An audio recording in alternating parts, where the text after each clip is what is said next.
Assalamualaikum warahmatullahi wabarakatuh. Perkenalkan, nama saya Ninda Cahyani.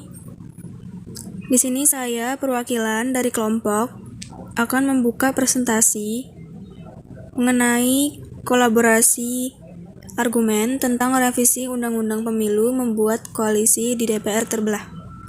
Anggota kami yaitu Ahid Fandi Ramdhani, Elina Amilatul Azmi, Emi Nuril Fatki, Kofifa Ika Yuniarti, Lina Hakim, Maharani Sopiani, saya sendiri Ninda Cahyani, dan Prihati Novia. Slide berikutnya akan dibacakan oleh Ahid. Silakan.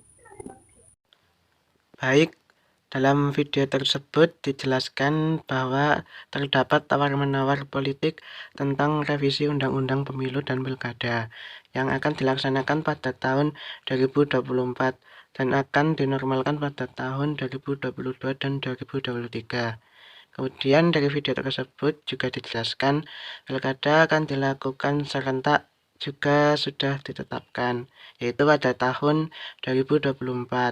Hal ini juga berbarengan dengan pemilu presiden dan pemilu DPR.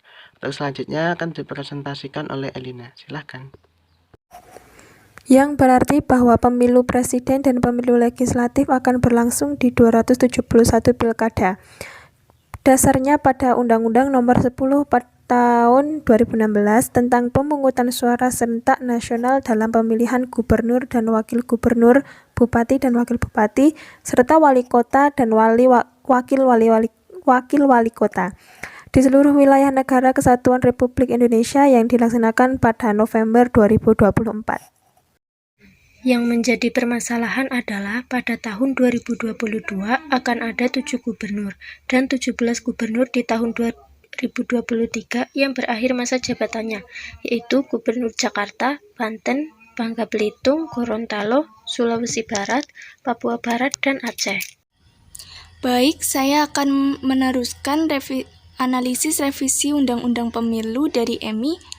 Begitu juga pada tahun 2023 akan ada gubernur yang habis masa jabatannya, di antaranya ada Gubernur Jawa Barat, Jawa Tengah, Jawa Timur, dan sejumlah gubernur yang lainnya.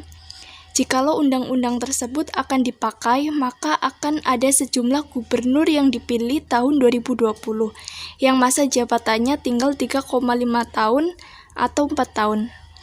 Dan materi selanjutnya akan dibacakan oleh Novi. Silakan. Baik, saya akan melanjutkan. Jadi solusi yang tepat untuk masalah yang tadi dijelaskan yaitu merujuk pada undang-undang yang mengatakan bahwa akan ditunjuk pejabat gubernur, namun yang jadi masalah adalah orang-orang yang harus menjabat di 7 wilayah berdasarkan tahun 2022 dan 17 wilayah di pemilu 2023. Permasalahan ini kemudian disangkut pautkan dengan konsentrasi pemilu presiden 2024. Untuk pihak istana sendiri menolak adanya revisi UU pemilu ini. Untuk selanjutnya akan dilanjutkan oleh rekan saya. Silahkan. Baik, saya akan melanjutkan presentasi dari Prihati Novianingsih.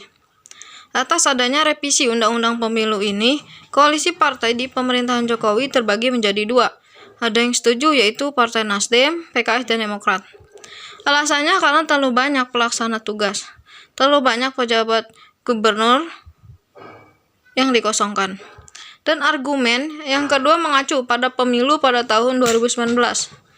Banyak petugas KTPS yang meninggal dunia dan anggarannya cukup besar.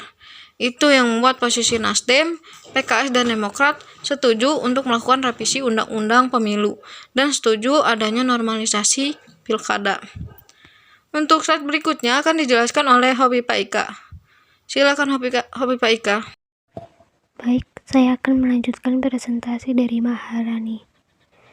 Sebaliknya, Golkar, P3, PAN, dan Gerindra menolak revisi UU Pemilu. Alasannya karena Undang-Undang Pemilu ini belum pernah dipakai dan mau direvisi. Berbeda dengan PDIP dan PKB yang setuju dengan revisi UU Pemilu, tetapi menolak diadakannya pilkada serentak diajukan pada 2022 dan 2023. Karena inilah adalah UU inisiatif DPR, maka partai politik sebaiknya dirembuk terlebih dahulu. Bagaimana undang-undang pemilu ini mau direvisi?